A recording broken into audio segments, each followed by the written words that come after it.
모르몬 신자인 나. 모르몬 교의 역사와 신학에 대해서 깊이 파고들기 시작한다.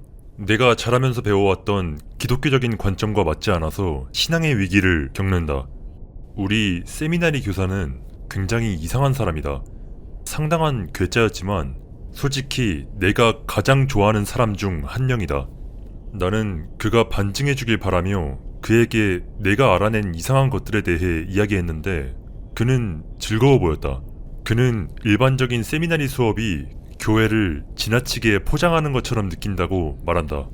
데이트에 비유하면서 말하길 첫 데이트에서 상대한테 바로 모든 걸 오픈하는 사람은 없고 그건 좋은 일이긴 하지만 상대에게 진실된 자신이 누구인지 무엇인지 영영 보여주지 않는다면 진정으로 사랑받을 기회를 결코 얻을 수 없을 것이라며 그는 교회가 우리에게 진실된 맨 얼굴을 보여주지 않음으로써 진정으로 사랑받을 기회를 스스로 빼앗고 있다고 생각한다 말한다. 그는 교회가 우리에게 하나님이 실제로 누구인지 보여주지 않음으로써 하나님을 사랑할 기회를 우리에게서 빼앗고 있다고 생각한다 말한다. 나는 그의 모습에 놀라긴 했지만 마지막 부분에서 그는 거의 슬퍼 보이기까지 했다. 공식 커리큘럼은 기다릴 수 있다며 내일 그것에 대해 수업을 하겠다고 말한다. 솔직히 살짝 감동적이었다. 선생님에게 질문을 했을 때 하던 일을 멈춰가면서 오롯이 나에게 집중하는 건 흔한 일이 아니었으니까. 다음날 수업에 갔고 그는 다른 학생들에게 아무런 언질도 없이 바로 이야기를 시작한다. 선생님의 여동생은 아주 어린 나이에 결혼을 했는데 언젠가부터 병원에 자주 가기 시작했다. 여동생은 그저 자기가 덤벙대서 그런 거라고 말했고 순진한 그는 있는 그대로 받아들여 동생의 말을 믿었다. 알고 보니 여동생의 남편이 그녀를 때리고 있었고 동생은 그에 지쳐 남편을 떠나게 된다. 그 시절에는 놀라운 일이었지만 두 가문 모두 동생을 지지하게 되었고 시댁은 아들과 연을 끊고 마치 그가 죽은 것처럼 애도했다. 사람들은 각자의 삶을 재건하기 시작했지만 선생님은 굉장히 화가 났었다. 그는 항상 여동생에 대해 보호적이었고 남편과도 매우 가까웠기 때문에 강한 배신감을 느꼈었다. 그때도 그는 세미나리 교수였기 때문에 수업을 해왔었지만 하나님께서 이렇게 화가 난 사람에게는 축복을 내리시지 않으실 거고 그의 수업에서 멀어지셨다고 말한다. 수업이 특히나 잘 풀리지 않은 어느 날 그는 집으로 가서 기도를 했다.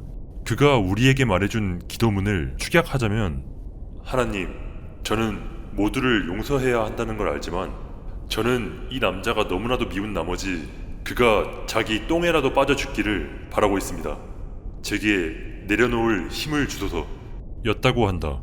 기적적으로 분노가 해소되는 일 같은 건 없었지만 그는 상담을 받을 만큼 용감해졌고 거의 1년 동안 상담을 다닌 끝에 마침내 마음에 평화가 찾아오는 걸 느꼈다고 한다.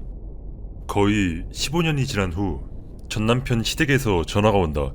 전남편이 구토를 엄청나게 한 후 병원에 입원했던 것이었다. 그는 의식을 잃었고 정확히 뭐가 문제였는지는 몰랐지만 시댁은 그가 죽을 경우를 대비해 가족들에게 전화를 한 것이었다. 그들은 선생님에게 하나님의 사람으로서 와서 그들의 의절한 아들에게 축복을 베풀어 달라고 요청했다. 그는 진작에 그 남자를 용서했다고 확신해 왔었지만 그 확신은 이 일로 시험을 받게 된다. 그는 정말로 그놈을 축복해주고 싶지 않았다. 하지만 선생님은 한숨을 한번 내쉬고 동의했다. 수술 직전에 그 남자에게 가서 평화, 사랑, 그리고 용서의 축복을 전한 다음 의사들이 그를 수술대로 데려갔다. 알고 보니 그 남자는 대장에 양성 종양 같은 게 생겼던 것이었다. 딱히 전이 되거나 한 건 아니었지만 대장 전체를 틀어막을 정도로 커졌고 만약 내려갈 수가 없다면 이제 올라갈 수밖에. 그 남자는 며칠 동안 말 그대로 입으로 똥을 토해내고 있었던 것이었다. 수술 중에 그는 구토를 했고 일부가 폐로 넘어갔다. 의사들이 그가 익사하기 전에 빼내는데 성공했지만 미산과 똥의 조합은 심각한 폐 감염을 초래했고 나중에 폐에 물이 차 그는 자신의 체액에 익사하고 만다. 이 이야기를 들은 학생들은 완전히 아연실색한다.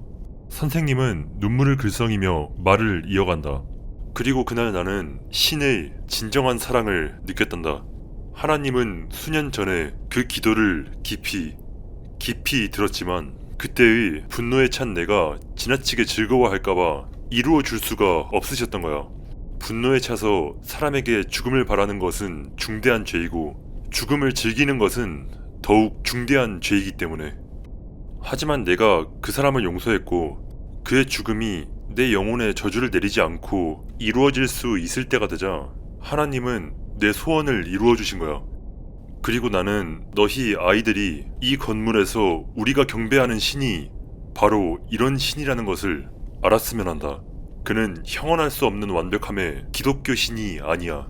그는 이질적이고 이상하며 다소 무섭기도 하지만 그는 여전히 우리의 신이며 우리는 그를 사랑함으로써 축복받은 거야. 나는 결국 교회를 떠나게 되었지만 그 순간은 내 뇌리에 깊숙이 박혔다. 나는 아직도 궁금하다. 그가 그저 운이 좋았던 건지 혹은 실수로 그 남자를 저주해버린 건지 아니면 모르몬교의 이상하고 물질적인 신이 자신의 가장 헌신적인 추종자 중 한 명을 보고 그에게 은총을 준 건지.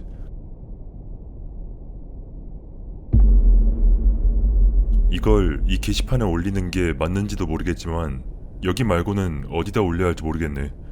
그러니 재밌게 봐. 이건 실제로 있었던 일이야. 사실 우주게임 팬이라면 누구나 이 일의 주인공에 대해 들어봤을지 모르지만 무슨 일이 있었는지 전부 듣지는 못했을 거야. 그에게 허락받고 쓰는 게 아니기 때문에 그의 이름은 밝히지 않을게. 그래야 만약 누군가 그에게 이 이야기에 대해 묻더라도 그냥 부정할 수 있게. 어차피 그가 거짓말한다는 걸 증명할 수도 없을 테고. 내 친구 중 한 명은 컴퓨터 프로그래머이다. 몇 년 전에 자기가 직접 우주 게임을 만들면 그 누구보다 잘 만들 수 있을 거라고 생각한 친구는 작업을 시작한다. 그는 게임 엔진에 넣은 코드 제약 조건을 기반으로 난수 시드 변수에 따라 모든 내용이 무작위로 생성되는 게임에 대한 아이디어를 떠올린다.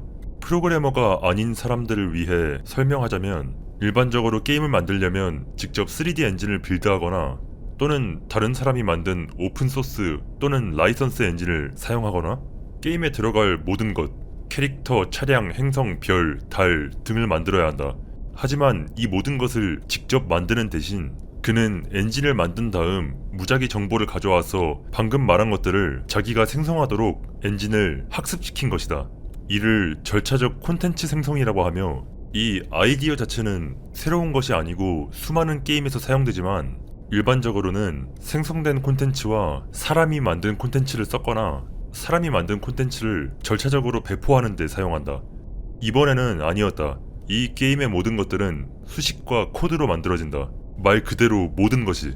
우주 정거장, 우주선, 심지어 외계 종족까지도 각각 고유한 문화적 선호도를 가지고 있고 적대적인 전사 종족일 수도 우호적인 무역 기반 종족일 수도 있었다. 요점은 게임이 무작위로 선택된 속성 수준을 통해 종족을 만든다는 것이다. 외계인의 AI는 공격성, 호기심, 지능 등과 같은 이런 속성을 기반으로 하여 절차적으로 생성된다. 외계 종족을 발견하고 접촉한 후엔 사업이나 거래를 하건 아니면 그냥 침략해서 몰살을 하건 뭐든지 할 수 있다. 각각은 서로 완전히 다르지만 모두 동일한 코드를 기반으로 한다. 그 어떤 게임이 구겨 넣을 수 있는 것보다 훨씬 더 많은 콘텐츠를 만드는 매우 경제적이고 멋진 방법이었다. 첫 번째 알파 릴리즈 때 내가 이렇게 정교하고 다양한 형태의 AI를 도대체 어디서 났냐고 물어봤을 정도였으니까. 그는 자연 도태에 대해서 무엇라고 잔뜩 늘어놓았지만 내 이해 능력을 아득히 뛰어넘었다. 그는 그들이 진화한다고 말한다. 얼마 지나지 않아 NPC들이 이상하게 행동하기 시작한다. 어느 날 밤 그가 몇몇 NPC와 전투를 벌이다 게임이 튕긴다. 다시 게임을 켜고 그 위치로 워프한 그는 방금까지 싸우던 NPC들이 우주 공간에 그냥 가만히 있는 것을 본다. 분석을 돌려보자 NPC들은 게임이 충돌했을 때 그가 있었던 그 마지막 지점을 집중적으로 스캔하고 있는 것으로 나온다. 다른 NPC들도 수색에 합류하기 위해 모인다. 하나는 전에 본 적이 없는 새로운 종류의 함선이었고 전술 분석 결과 고품질 센서가 장착되어 있고 과학 함선으로 분류되어 있었다. 그는 기계 속 유령 같은 건가 보다 하고 무시한 후 계속 일한다. 그는 일주일에 한 번 정도 아이템 제조 엔진을 업그레이드한다.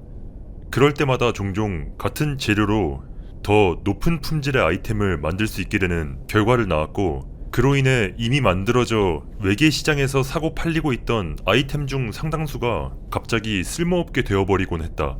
어느 주에 그는 엔진 업그레이드를 하러 갔고, 그때 여러 NPC가 전날 할인된 가격으로 모든 자산을 팔았다는 것을 알아챈다.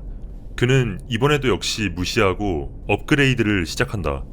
그 다음 주 다시 업그레이드를 하러 갔고, 저번과 같은 그 NPC들이 이번에는 곧 쓸모없어질 고품질의 아이템들을 무더기로 공매도했음을 발견한다.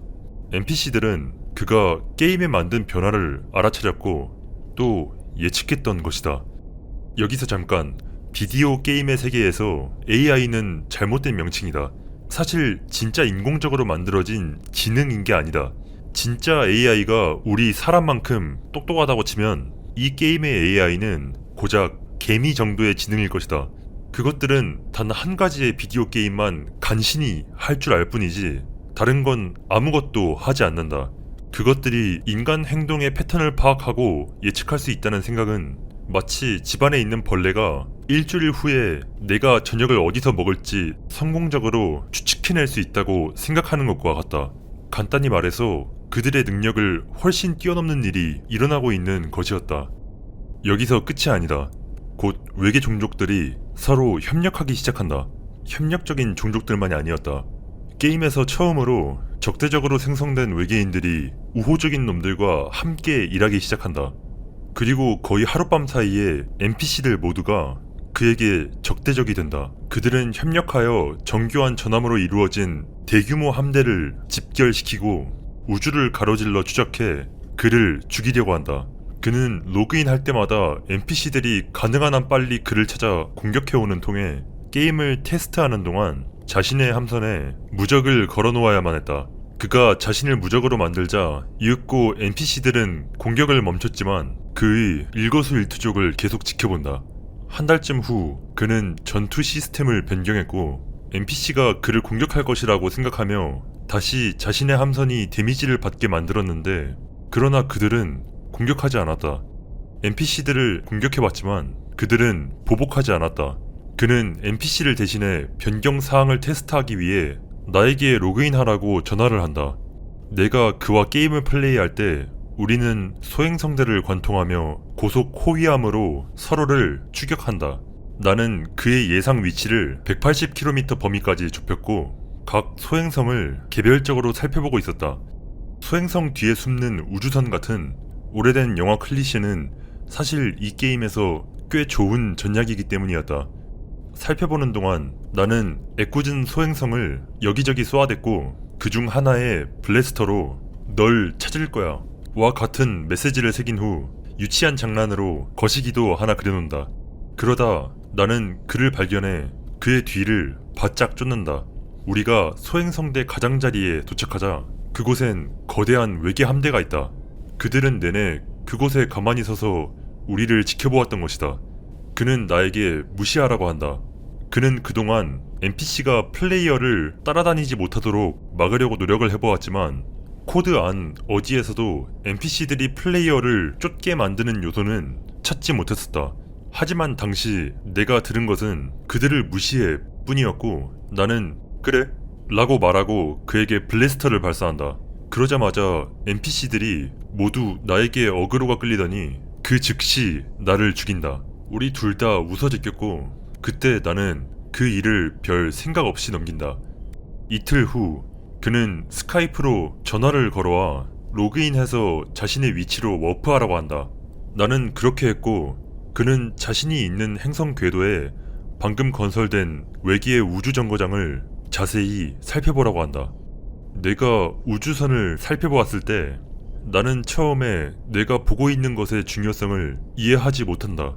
우주정거장에는 그렇게 불러도 되는지 모르겠지만 내 손글씨로 "널 찾을 거야" 라고 쓰여 있었고 그 옆에는 거시기 그림이 있었다. 나는 왜 우주정거장에 저런 걸 넣냐? 라고 물었고 나는 그의 목소리에 서린 오싹함을 평생 잊지 못할 것이다. 내가 한 게 아니야. 위와 같은 사건들은 계속된다. 우리 둘 다 외계인이 주변에 있을 때 달과 소행성에 작은 메시지를 휘갈겨 쓰기 시작했고 그는 나중에 외계 우주선과 구조물들에 그것들이 튀어나오는 것을 보았다. 게임에는 NPC가 무작위 문자와 숫자 모양으로 도시를 건설한 행성이 있었고 그 도시 중 하나는 그가 농담으로 달에 휘갈겨 썼던 모두 그의 이름을 찬양하라 라는 문구의 모양을 하고 있었다. 하지만 그가 이 거대한 행성의 건물로 휘갈겨 써진 그를 그 우주의 신으로 모시는 커다란 기념비를 처음 발견했을 때 그는 그게 더 이상 농담처럼 느껴지지 않았다. 조사를 하던 중 내 친구는 시뮬레이션 이론이라는 과학적 가설에 대한 기사를 접한다. 이 기사는 모든 지적 생명체를 낳을 수 있는 우주, 우리 우주는 반드시 여러 번 지적 생명체를 만들 것이고 각 지적 생명체는 결국 시뮬레이션을 만들게 될 것이며 비디오 게임. 따라서 시뮬레이션이 복잡해짐에 따라 현실과 구분할 수 없게 될 수 있다고 말한다. 매트릭스. 지금 시뮬레이션을 할 수 있는 우주가 적어도 하나는 있기 때문에 보통 원리에 따라 그 우주는 반드시 많아야 하고 각 우주에 시뮬레이션된 우주를 만들 수 있는 지적 생명체가 다양하다면 시뮬레이션된 우주의 수는 진짜 우주의 수보다 무한히 많다는 게 된다는 것이다. 만약 그런 게 있기나 하다면 말이다. 따라서 시뮬레이션 이론은 사실상 우리가 시뮬레이션 우주에 살고 있을 가능성이 실제 우주에 살고 있을 가능성보다 무한히 높다는 것을 시사하고 있는 것이다. 친구는 이 이론에 매료되었고 자신이 하는 일과 유사하다는 것을 알아채지 않을 수 없었다. 그 안에 있는 모든 생명체는 이 우주에서 그들의 진정한 위치를 상상할 수 있는 능력은 없었지만 그것에 대해서 호기심을 갖는 것은 완벽하게 가능했던 것이다. 그는 훨씬 더 현실적으로 적동하게 설계된 시뮬레이션조차도 그곳의 생명체는 자신이 어딘가에 있는 텍스트 파일일 뿐이라는 사실을 전혀 알지 못하고 있을 테지만 그 생명체들은 세상이 사실은 자신이 보는 것과 다르다는 증거에 직면하면 그것에 매료되거나 공포에 질릴 것이라는 추론을 한다. 어딘가의 컴퓨터 메인프레임에서 한낱 비디오 게임의 NPC가 될 수 있다는 생각이 그를 사로잡았다. 그 생각은 그의 생활을 집어삼켰고 그는 더 이상 자신의 작업에 집중할 수 없게 되어 결국 신경쇠약을 겪고 프로젝트를 중단하게 된다. 중단하기 전 그는 가능한 한 최대한 많은 분산된 서버에 그 모든 것들을 백업해 놓았고 내가 이유를 물었을 때 그는 그것에게 무슨 일이 생길 때를 대비해서 라고 말한다. 그는 여전히 그 안에 있다. 자신의 모든 시간을 그곳에서 보내면서 만약 내가 온 우주의 신이었다면 아마 나 역시 모든 시간을 그곳에 쏟았을 테지.